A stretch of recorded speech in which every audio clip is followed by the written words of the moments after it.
Hello mga be! Nakaligo na ako, kaya naman isa pa.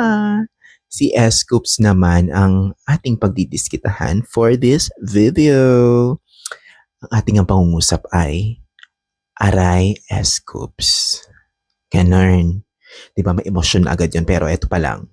Simulan natin sa supportive. Internalized. Action. Aray S-Scoops! Diba? Plakadong-plakado. Pwede nang maging leading lady. Ganun. Okay, ito pa. Papakitaan ko kayo. Disappointed. Internalize. Action. Aray, S-Scoops. Grabe yung switching mga be. Oo. Diba? Naku naman sinasabi ko sa inyo, sparkle, star magic. Ay, charot. Oh, hindi na natin papanganapin yan dahil magaganda lang ang kinukuha nila. Charot.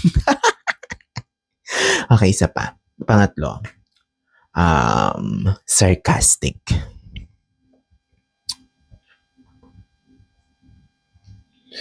Mahirap to ah. Nahirap pa isip ako dun. Internalize. Action. Aray, S-Scoops. Taray, pa ganun. Pa ganun. Tutuwa ako sa sarili ko mga be. Oh, sarili ko na lang susuportahan ko. Ganyan. Last na. Ito yung pinakagusto ko be. Flirty. S-Scoops mandak. Wala nang action pa. Ito na agad to. Aray, S-Scoops. Yun lang mga be, paaarayin pa ako ni S-Scoops and dito siya sa tabi ko.